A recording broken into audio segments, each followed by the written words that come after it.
Ladies and gentleman, ಕೊನೆಗೂ ಪೊಲೀಸರ ಬಲೆಗೆ ಬಿದ್ದ ಭೈರತಿ ಬಸವರಾಜ್ ಅವರಿಗೆ ಇದೀಗ ಮತ್ತೆ ಜೈಲಲ್ಲೇ ಇರಬೇಕಾಗಿದೆ. ತನಿಖೆಗೆ ಸಂಪೂರ್ಣವಾಗಿ ಸಹಕರಿಸಿಲ್ಲ ಅಂತ ಸಿಐಡಿ ಕೋರ್ಟ್ ಎದುರು ವಾದ ಮಂಡಿಸಿದ್ದು ನ್ಯಾಯಾಂಗ ಬಂಧನ ಮುಂದುವರಿಸಿರುವಂತಹ ನ್ಯಾಯಾಲಯ ಸೂಚಿಸಿದೆ.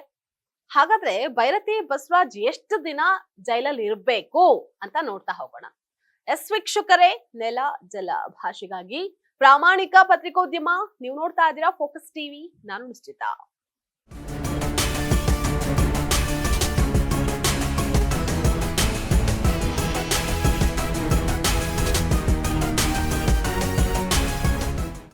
ಬಿಕ್ಲು ಶಿವ ಕೊಲೆ ಪ್ರಕರಣಕ್ಕೆ ಸಂಬಂಧಪಟ್ಟಂತೆ ಶಾಸಕ ಭೈರತಿ ಬಸವರಾಜ್ಗೆ ಮತ್ತೆ ಜೈಲೇ ಗತಿಯಾಗಿದೆ. ಬಿಕ್ಲು ಶಿವ ಕೊಲೆ ಕೇಸಲ್ಲಿ ಭೈರತಿ ಬಸವರಾಜ್ 5ನೇ ಆರೋಪಿಯಾಗಿದ್ದು, ಇನ್ನು 5 ದಿನಗಳ ಕಾಲ ಭೈರತಿ ಬಸವರಾಜ್ ಅವರನ್ನ ನ್ಯಾಯಾಂಗ ಬಂಧನಕ್ಕೆ ನೀಡಿ ವಿಶೇಷ ನ್ಯಾಯಾಲಯ ಆದೇಶವನ್ನ ನೀಡಿದೆ. 9 ದಿನಗಳ ಸಿಐಡಿ ಕಸ್ಟಡಿ ಅಂತ್ಯಗೊಂಡ ಹಿನ್ನೆಲೆಯಲ್ಲಿ ಜನಪ್ರತಿನಿಧಿಗಳ ವಿಶೇಷ ನ್ಯಾಯಾಲಯ ಮುಂದೆ ಹಾಜರುಪಡಿಸಲಾಗಿತ್ತು. ಮುಖಕ್ಕೆ ಮಾಸ್ಕ್ ಧರಿಸಿ ಜಡ್ಜ್ ಮುಂದೆ ಆರೋಪಿ ಭೈರತಿ ಬಸವರಾಜ್ ಹಾಜರಾಗಿದ್ದು, ಕೋರ್ಟ್ ಮತ್ತೆ 5 ದಿನಗಳ ಕಾಲ ನ್ಯಾಯಾಂಗ ಬಂಧನಕ್ಕೆ ನೀಡಿ ಆದೇಶವನ್ನ ಹೊರಡಿಸಿದೆ. ವಿಚಾರಣೆ ಆರಂಭ ಆಗ್ತಾ ಇದ್ದಂತೆ ಮತ್ತೆ ಸಿಐಡಿ ಕಸ್ಟಡಿಗೆ ಅಧಿಕಾರಿಗಳು ಮನವಿ ಮಾಡಿದ್ರು.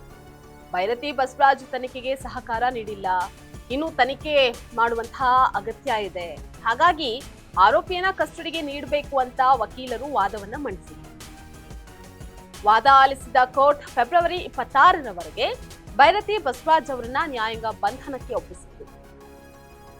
ಇದರ ಜೊತೆಗೆ ಜಯದೇವ ಆಸ್ಪತ್ರೆಯಲ್ಲಿ ನೀಡಿರುವಂತಹ ಡಯಟ್ ಪ್ಲಾನ್ ಅನ್ನ ಮುಂದುವರಿಸುವಂತೆ ಅಧಿಕಾರಿಗಳಿಗೆ ಕೋರ್ಟ್ ಸೂಚನೆ ನೀಡಿದೆ. ಫೆಬ್ರವರಿ 26ರವರೆಗೂ ನ್ಯಾಯಾಂಗ ಬಂಧನದಲ್ಲೇ ಇರಬೇಕಾಗಿದೆ. ಫೆಬ್ರವರಿ 26ರಂದು ಮತ್ತೆ ಜಡ್ಜ್ ಮುಂದೆ ಹಾಜರುಪಡಿಸಬೇಕು. ಅಂತೂ ಇಂತೂ ಬಹಳ ಸಮಯ ತಲೆಮರೆಸಿಕೊಂಡಿದ್ದ ಭೈರತಿ ಬಸವರಾಜ್ ಈಗ ಸಿಐಡಿ ಕಸ್ಟಡಿಯಲ್ಲಿದ್ದು ಪ್ರಕರಣದ ತನಿಖೆ ಮುಂದುವರೆದಿದೆ. ಹೈಕೋರ್ಟ್ನಲ್ಲಿ ನಿರೀಕ್ಷಣಾ ಜಾಮೀನು ವಜಾಗೊಂಡ ಬೆನ್ನಲ್ಲೇ ಸುಪ್ರೀಂ ಕೋರ್ಟ್ ಮೊರೆ ಹೋಗಿದ್ದ ಭೈರತಿ ಬಸವರಾಜ್ಗೆ ಅಲ್ಲಿಯೂ ಹಿನ್ನಡೆಯಾಗಿತ್ತು. ನಂತರ ಏರ್ಪೋರ್ಟ್ನಲ್ಲಿ ಪೊಲೀಸರು ವಶಕ್ಕೆ ಪಡೆದಿದ್ದು, ಸದ್ಯ ಭೈರತಿ ಬಸವರಾಜ್ ಕಂಬಿ ಹಿಂದೆ ದಿನ ಕಳೆಯುವಂತಾಗಿದೆ. ಇದಾಗಿತ್ತು ಇವತ್ತಿನ ಫೋಕಸ್ ಸ್ಪೆಷಲ್ ಸ್ಟೋರಿ. ನೆಲ ಜಲ ಭಾಷೆಗಾಗಿ ನೋಡ್ತಾ ಇರಿ ಫೋಕಸ್ ಟಿವಿ.